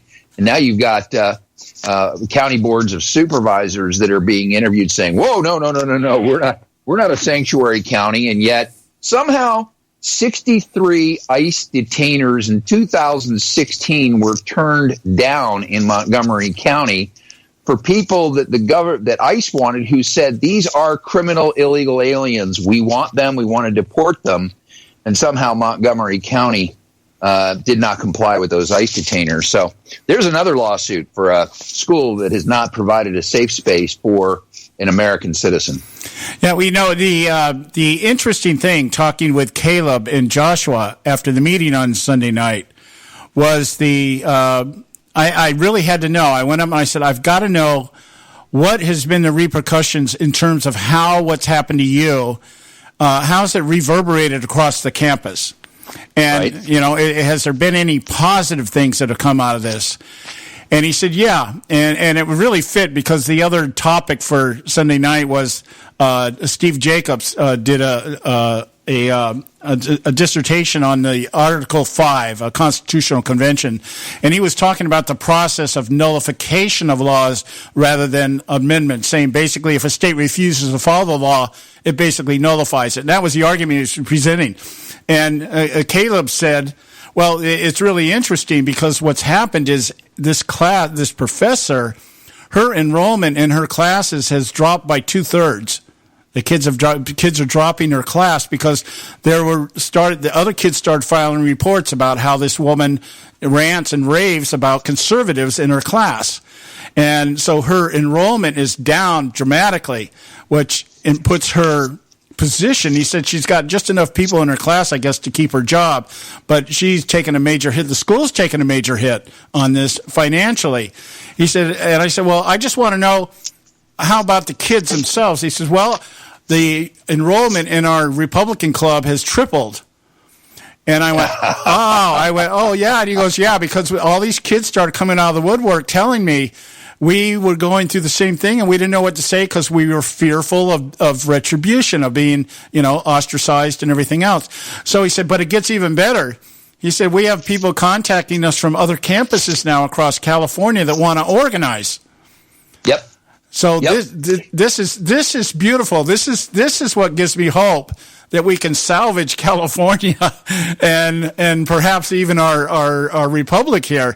When you've got these kids that are willing to stand for something get out there and do it and begin to affect and influence other people who otherwise would be complicit and just sitting around in fear of losing their scholarships or having their grades affected. That was the other thing he was going after. He said she affected his grade point average because she failed him in the class, and they're in the process of reversing that.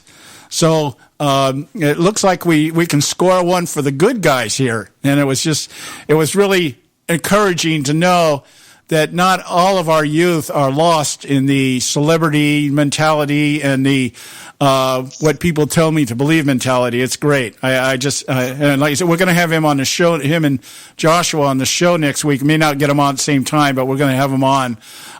This Joshua is at 19, 20 years old. I don't know exactly how old he is, but boy, this guy is going to make one heck of an attorney if he ever goes into law.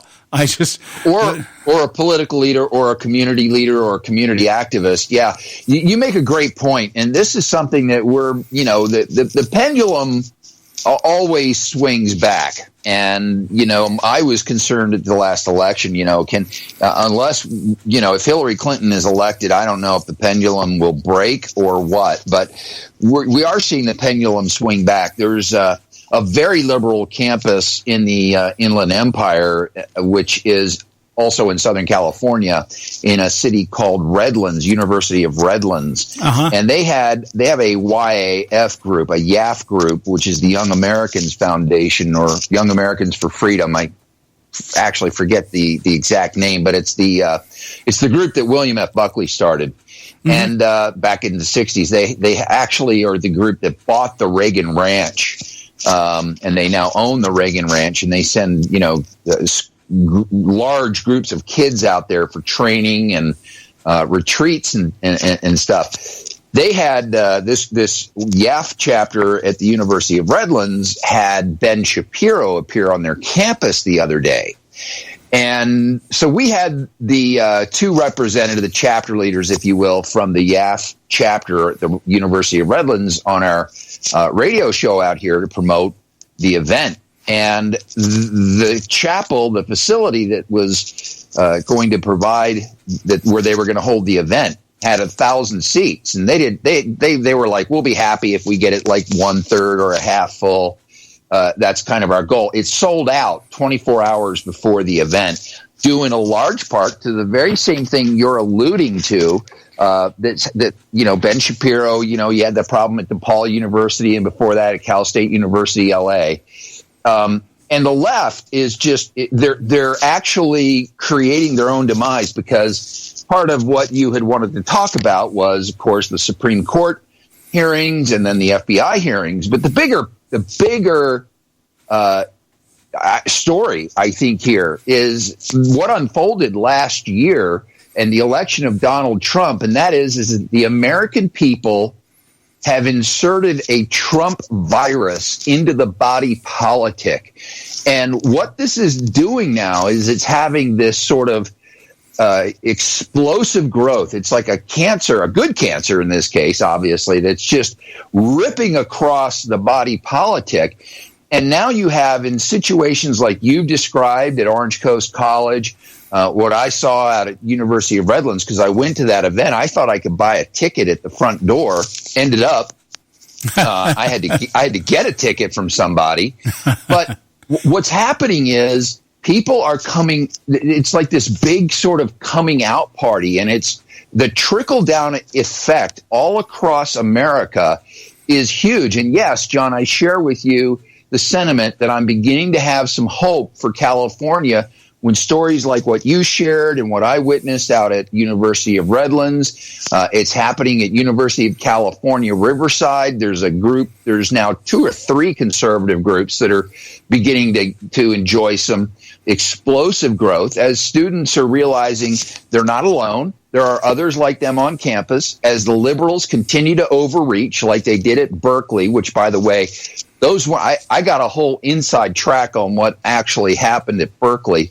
Those were not students that were rioting, but, part of this Marxist element in our country that has been sort of, under wraps.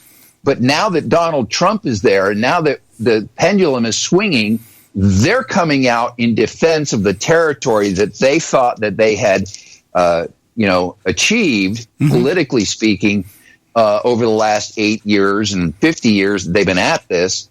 And all of a sudden they're realizing, oh my gosh, we've got to do whatever we can to hold this territory. Well, that process of exposing the left and this movement is what Donald Trump's presidency and campaign did. The media has always been on the left. This group has always been there. These elements have been growing and festering inside of America. What Donald Trump did was expose it. Yeah, absolutely right. I agree 100%. It's populism on steroids, and it's come at just the right time. We got to go to a break here. When we come back, we'll continue our discussion here with Don Dix from Act for America, also out there at KRLA, The Answer, out there in the Inland Valley. Stay with us right here at the Conservative Syndicate. Don't go away.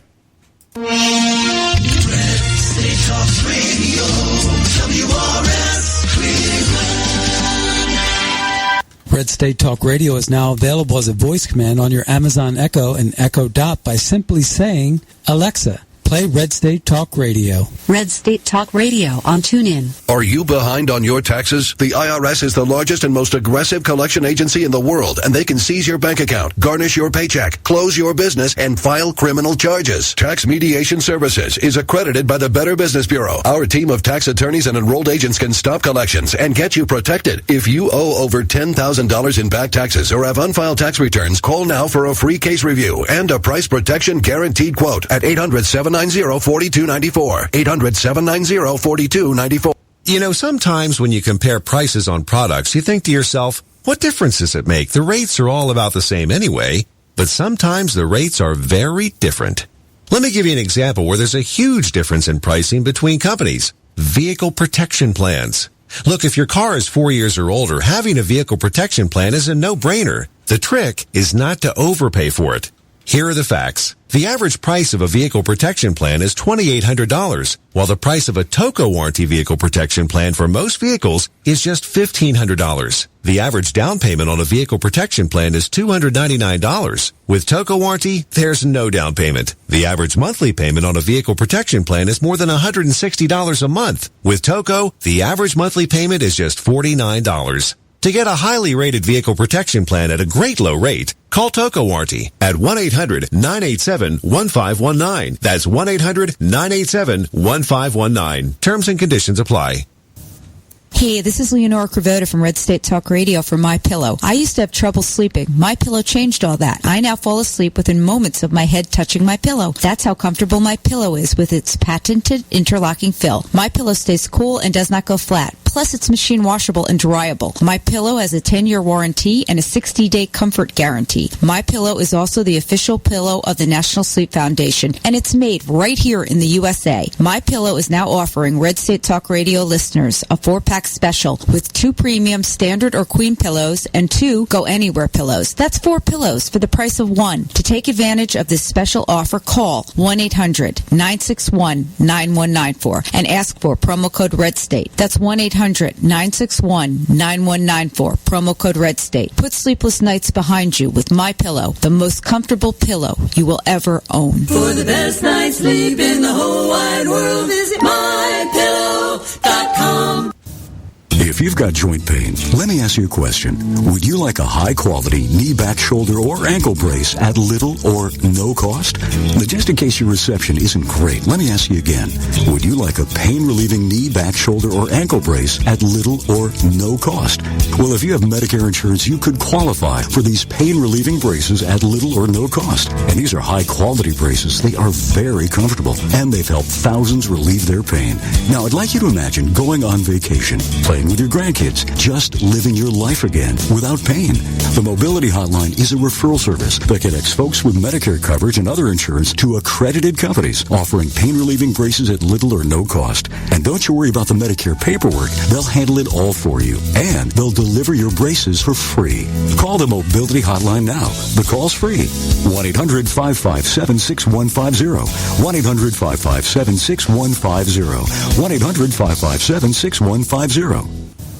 Are you struggling with addiction or alcohol problems? If you're depressed, drinking, and using drugs, you may need help, and your insurance may offer coverage. I knew I could get myself out of this. I just needed some hope and some help. I took the first step to recovery when I made the call. Call the Addiction, Hope, and Helpline now for a free assessment with someone who cares. Call 800-518-1573, 800-518-1573. I feel like I'm losing control. I'm afraid I'll lose my job or even my family. Call now for hope and help with proven, gentle recovery programs. I never thought that I could be somebody who didn't drink and use drugs. I'm in recovery, getting the help I need. Call the Addiction, Hope, and Helpline now for a free assessment with someone who cares. Call 800-518-1573, 800-518-1573. And now back to the Conservative Syndicate. Real conservative talk from real conservatives. Real radio for...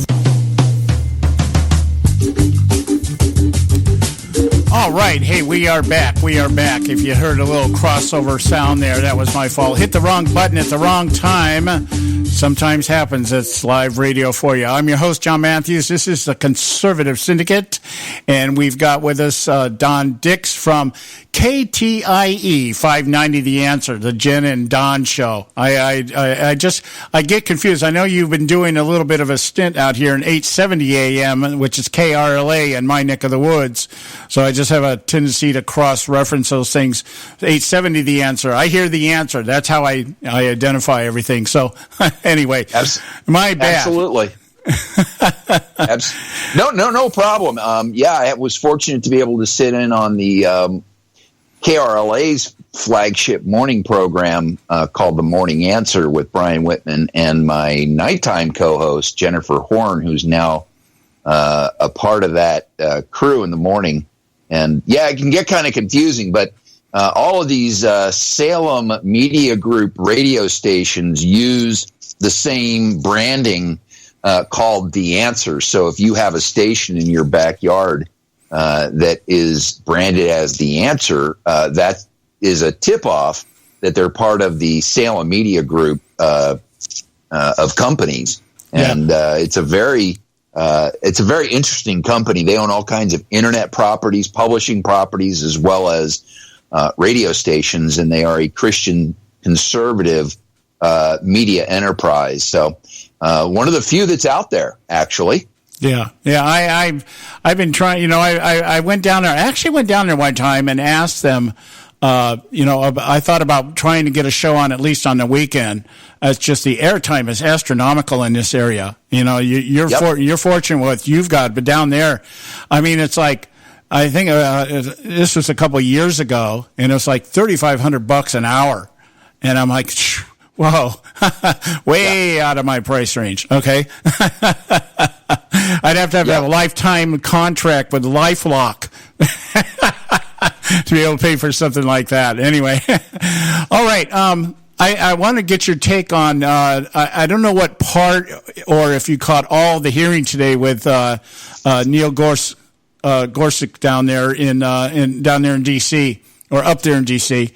And I didn't catch the whole thing, but there was an interesting exchange that took place between him and Senator Amy Klobaucher, Al Franken's cohort out of Minnesota.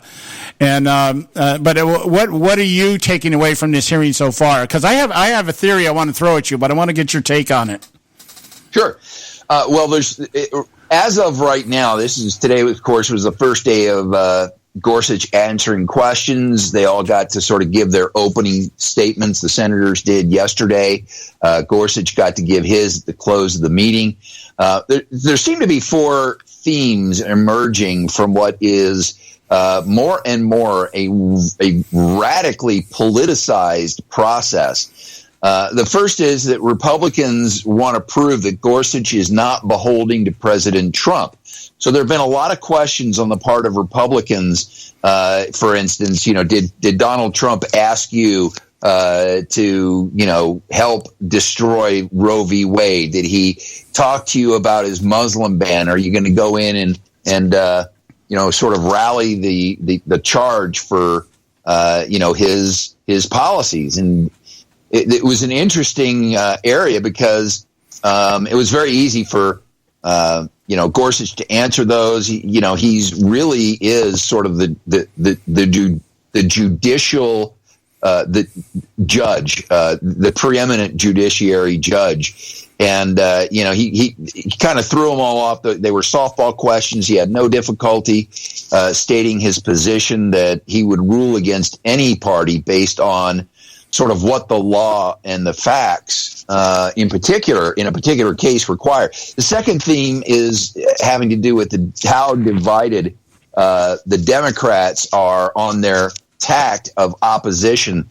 They want to attack him on his body of work, and the more that they do, it becomes even more clear how little knowledge they have of actually what he has stood for. He's ruled on over 2,750 cases, and of course, the Democrats are cherry picking the ones that seem to uphold their narrative of, he rules on the side of big business versus the little guy versus the employee. So they're trying it all and trying to see what sticks, and not much is sticking. The third theme has to do with the Democrats constantly banging the Merrick Garland drum over and over and over again. And, I didn't see all of the questions. I'm looking forward to watching the rest of it. But the folks that I did see, Phil Graham, Lindsey Graham. Phil Graham is a record producer. Lindsey Graham probably, did the best job of acquitting that argument by saying, hey, you're the guys that started this with the Biden amendment back in 93 with Leahy himself, saying that in the last year or so of a president's term, we should really lay off judicial nominations. Even Chuck Schumer came out and said the same thing. So a lot of the Republicans were very quick to put that down. And the other thing that really is emerging is America's getting their first look at who Judge Gorsuch is. And I think it's kind of who is the actor that he reminds me of? Jimmy Stewart? Yeah. He reminds me of a Jimmy Stewart, sort of a Mr. Smith, Mr. guy. Mr. Smith goes to Washington thing. Exactly. And he's not easily flustered, and he's got this sort of down-home, folksy sort of way of dealing with it. When Dianne Feinstein was throwing all of these big business cases at him, and she said, I'm not aware. He's, no problem. I'll be happy to fill you in on all the cases. And he just rambled through a whole laundry list of cases where he actually found, on the part of the little guy, the employee, as she was trying to make the case. So he's not easily flustered. The only time he really got flustered, seriously flustered, was when he gets questioned on his impartiality. At one point Tuesday morning, when Leahy pointed out that a Republican congressman said that he wanted Gorsuch on the court so that he could uphold Trump's Muslim ban, Gorsuch actually raised his voice for the first time and said, he was addressing Senator Leahy, talking about this other person. He has no idea how I'd rule on that case, and I'm not going to say anything here that would give anybody an idea of how I'd rule in any case. So, we're getting this first look about somebody that everybody describes as a, just this wonderful, genuine, down-home guy that you could as easily engage in, sort of graduate level law arguments as to have a beer and go fly fishing like he did with Antonin Scalia. So he's really looking like if the only thing Donald Trump accomplished, John, was getting this guy onto the bench, I think we could all be happy. Yeah, that's my stance on this thing. And this was the only reason, my personal reason for supporting Donald Trump. I don't expect Donald Trump to become a champion for pro-life. I don't expect that. I don't expect him to stand up on same-sex marriage. I never expected that. I don't expect it. Whatever happens here with the Ryan Care bill, this isn't what I supported Donald Trump for. I wanted that Supreme Court justice. And this guy, I agree. From what I watched today, the way that he was questioned by Senator Amy Klobaucher, the cohort out there with Al Franken out there in Minnesota. And she kept trying to paint him into this originalist versus relative corner with the cases that she was throwing up at him. And I noticed and then Ted Cruz, I caught a little bit of Ted Cruz. One of the exchanges that took place between Ted Cruz and Gorsuch really interested me. It really got me, I think, to me, solidified what a good choice this guy was. And they were talking about a woman at a university who had been diagnosed with cancer, and she was given 6 months leave by the university. And then she applied for another 6 months of compensation. But the university had determined that there was no way for her. It was rehabilitation leave, right? They had determined that she was not going to be rehabilitated. So the university said, we can't grant it to you. And it ended up in his court. And he said, as hard as it was, knowing that this woman's situation, she was terminal, everything else, the law in which this was brought to me told me that I had to side with the university, because he said the particular law that they had brought before me was that she could receive compensation under these circumstances, under this law. Her situation didn't fit that. And he says, I had a hard time with that because the woman's sick. She's drastically sick. But I couldn't violate my feelings and go against the law just because I felt bad for her, that kind of thing. And I thought that's the kind of thinking that we need. But this exchange with Amy Klobaucher about trying to get this guy to do one of two things: admit that he would still apply the Constitution literally, given the fact that society has changed, or would you be more open by some of the rulings that you've written on, some of the opinions you've written on, where you've actually gone beyond what the ruling was and offered additional rulings? Are you looking at overthrow things and stuff like that? And he just that slid off him like water off a duck's back. I was like, wow, this guy's solid. He's pretty solid. I'm pretty impressed with this guy. Yeah, and this is another recurring theme in these hearings. And Senator Leahy, he's gotten very hard to listen to. I hope he's okay, because he sounds like he's on his last legs. But he makes the point Monday during the opening statements. And I'm going to quote him here. He says, it's been 25 years since an originalist has been nominated to the Supreme Court. Given what we've seen from Justice Scalia and Justice Thomas and Justice Gorsuch on record, I worry that it goes beyond being a philosophy and becomes an agenda. And he goes on to make the point that because Scalia was, nominated and heard 25 years ago, that there is this trend now that we should be upholding, which is moving towards this living interpretation of the Constitution versus the originalist. So Patrick Leahy's trying to lay out an argument saying that it's outside. This is his quote. He said, I believe it remains outside the mainstream of moderate constitutional jurisprudence to be looking at a originalist now in terms of a Supreme Court nominee. So they're trying to manufacture this shift, of how the Constitution should be interpreted. And what's interesting about that is, you remember what the vote was when Antonin Scalia was approved in the Senate? No, I don't. It was 100-0. Unanimous. So here you have an originalist that was voted. You could not get a 100-0 vote today, even though, you had Ben Sass the other day on, I think it was Brett Baer's show. Great interview with Ben Sass. In fact, I honestly was extremely impressed with him, and I think that this guy could be a future president. But the what Ben was saying, he was building an argument that says this should be a 100-0 nomination. And even Lindsey Graham said, as much as I disagreed with Sotomayor and Obama's other nominee, I voted for them because that's the way the system works. Unless you can find something in their background that is, completely beyond the pale, these people deserve, an upvote because it's, that president's nominee. Yeah. We have changed. Yeah, that's a given. I got to interrupt you here. We got to go to a break here. Short break.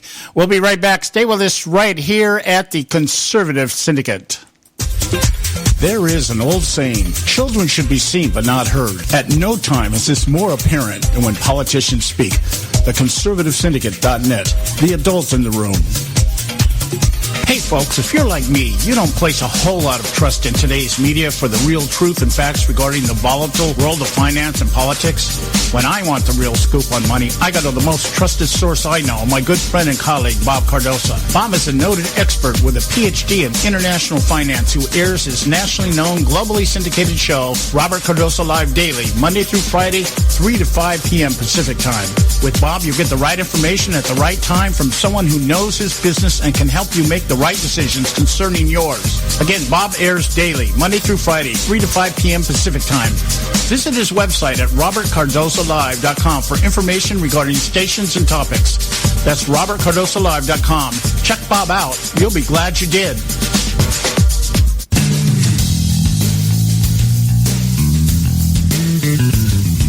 History affirms a vibrant civil society thrives on freedom of conscience, religion, and choice. Any society absent these qualities stifles individual responsibility and accountability, thus enslaving its people by denying them their potential for goodness, creativity, and altruism. To that extent, oppression, coercion, and totalitarianism are multiplied exponentially. To counter such outcomes, the American Freedom Alliance was formed.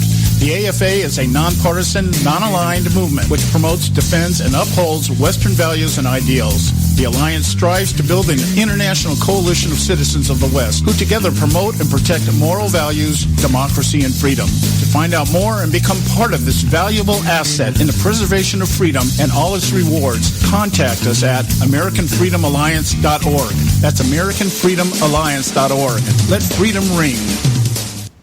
And now back to the Conservative Syndicate, real conservative talk from real conservatives.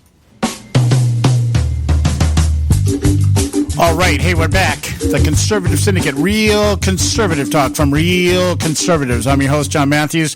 Hey, make sure you check our website out, theconservativesyndicate.net, and you can pick up this show, any of our shows, find out what we do, who's on our panel, anything you want to know about the show. I've got Don Dix with us out here from KTIE, K-T-I-E, 590 The Answer out there in Inland Valley, and also chapter head. You're still chapter head of Act for America out in your area, right?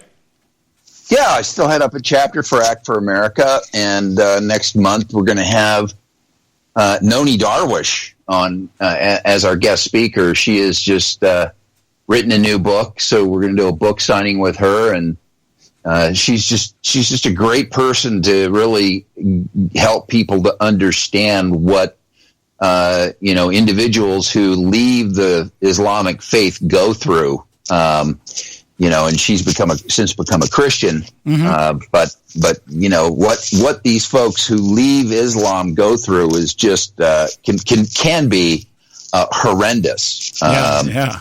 Well, it's kind of like being a conservative student in the middle of a college campus. Well, yeah, except you run the risk of actually dying if you leave Islam, depending on your family and the community that you live in. But yeah, I mean, there's a total intolerance. Yeah, total. I wanted to float something at you here because we've got two things going on here. We got the FBI hearing, and I believe this hearing on the Russian collusion with the FBI and the NSA that's taking place right now is strictly and solely for the purpose of pushing the leftist narrative. Listening to Adam Schiff's opening remarks yesterday, he basically outlined the entire narrative, complete with fact, fiction, and allegations and